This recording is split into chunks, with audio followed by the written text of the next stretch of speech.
Welcome to part 3, the final part of my 3-part video series on walking and participatory digital methods. Building on part 2, where I illustrate walking methods in practice, using case study and urban environments of the Rio 2016 Olympics. In part 3, I will reflect on the limitations of this approach, generally and specifically with regards to the Olympic cities as an extreme case or extreme environment that serves as a container for complex forms of interaction and organisation. I will then close by crystallising how my co-author, Professor David McGilvray at the University of Western Scotland, and I brought this together in a research project coupled with a digital research dissemination strategy, which we call the Rio Zones approach. So there are some limitations to this particular approach. There's a limited length of time immersed in the context, which is problematic in and of itself, coupled with the vagaries of urban life that change so quickly and the individuals and the social groups that inhabit it.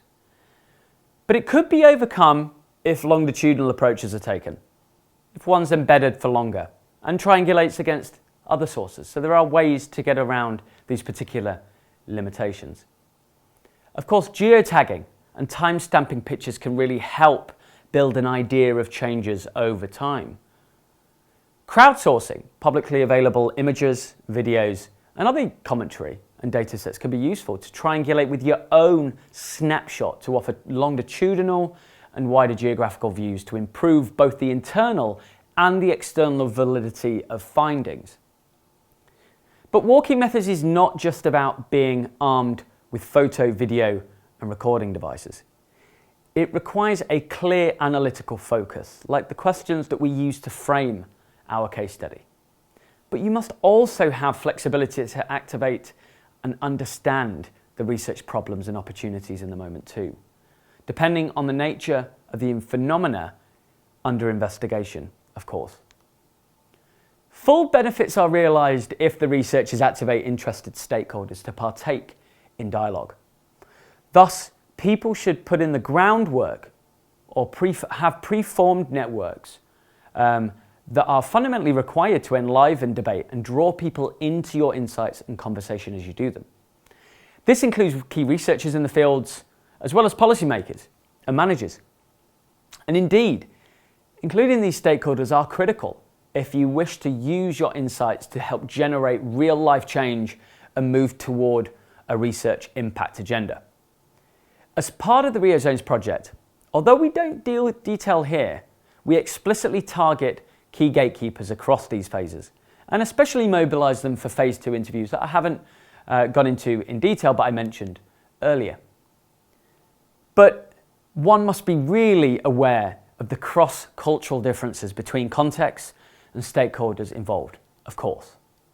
From Beijing to London to the Rio 2016 Olympics and now Tokyo, they are wildly different. The governance structures, the local cultural responses to organising, through to the likelihood key stakeholders will engage or not in some of my case in Tokyo. Fundamentally, unless you have a large research team, it is difficult to cover all the spaces and time phases that you'd like to, if you wanted to do a large study, that is. But triangulating others' content is key, but not a golden bullet, and it does not come without its limitations. But raw footage and images can be very useful to capture objective facts, like how the spaces are designed, who's in them, what's going on. So to recap, be aware of these 3 big limitations, but ones that can be overcome with good planning. Limited temporal engagement, limited cultural awareness and access, and having mostly non-local perspectives. And based on that point, I'm certainly reflecting on all 3, let's position ourselves in the research. Our prism as researchers affecting what we see, collect, interpret, choose as evidence, write up as a story. One must recognise the inherent bias and the dominant logic that comes with having that particular position. And therefore it's a good idea to work with local researchers, of course. Going back to earlier, contrary to popular thought and existing empirical evidence, we had an important story and angle to tell, like I mentioned at the end of part 2. Less doom and gloom, more spaces of opportunity as a result of seeing these micro-level processes and interactions at play.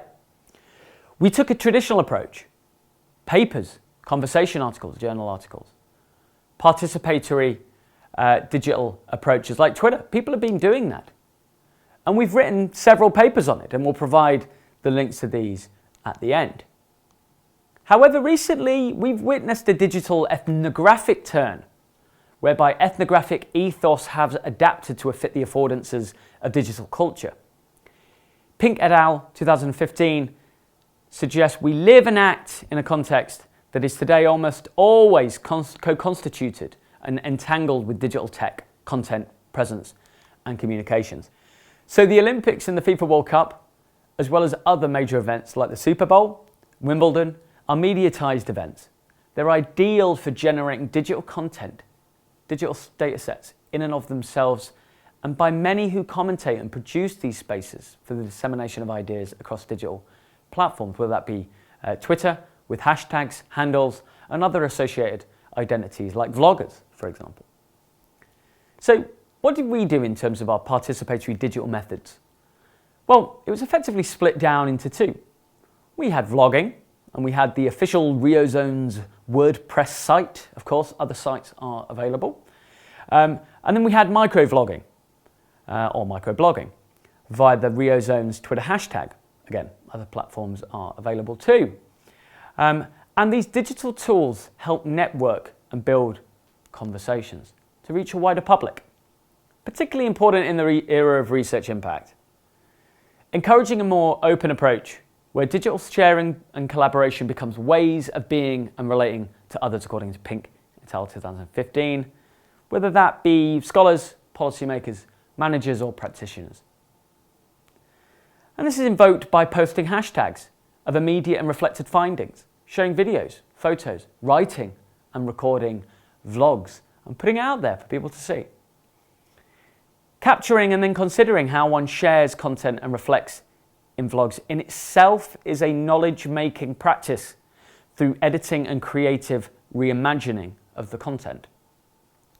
Yet how research is disseminated is an important consideration. Not to promote the power relation between the researcher and the researched. We don't want to do that. But to involve them in conversation where possible.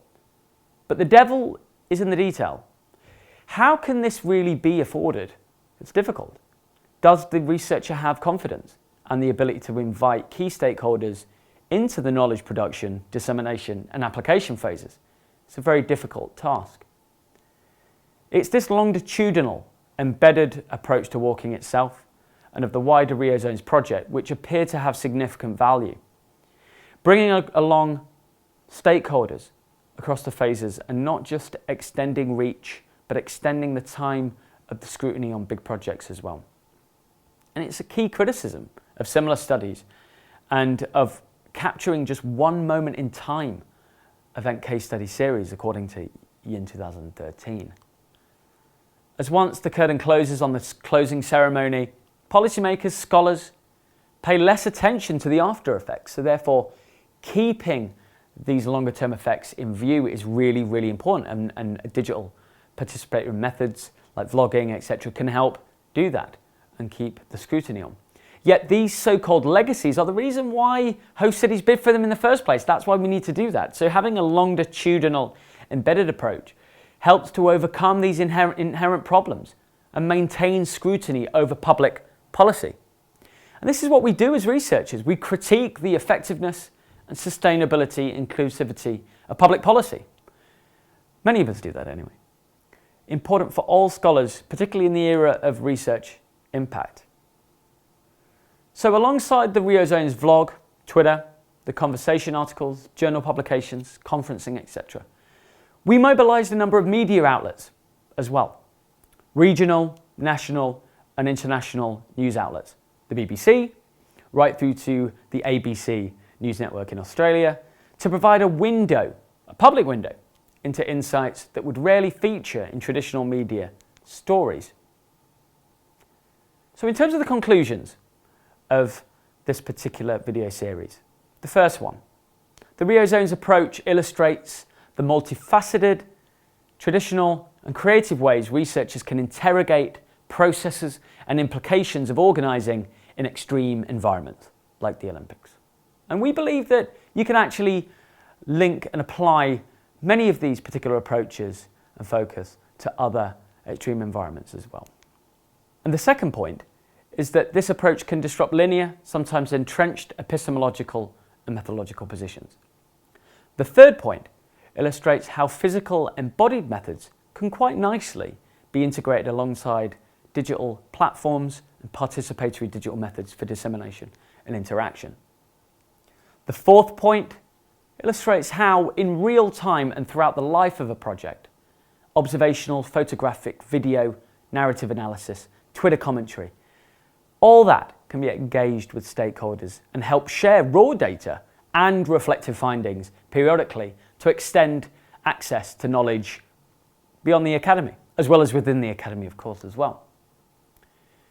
The fifth point, the Rio Zones approach helped to promote a longitudinal scrutiny, an inherent challenge for event case study approaches generally, but also a recognised challenge in this particular applied field. The sixth conclusion, it helped us illustrate generally how complex environments, such as Olympic cities, are fertile grounds for collecting very interesting data sets, and data sets that you might not traditionally have seen if you weren't there.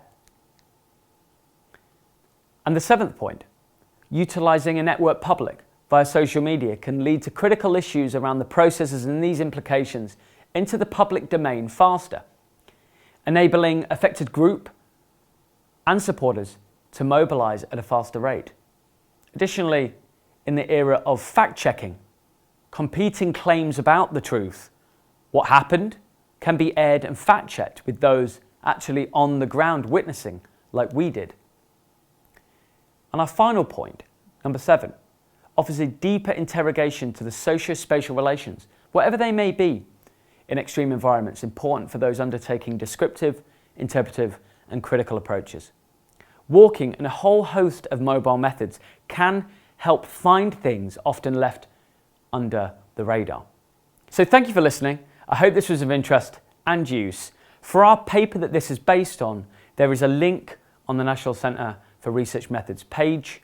And for extended information on walking methods and our Olympic City casework, visit michaeldignan.uk or follow me on Twitter @michaelbdignan. Thanks.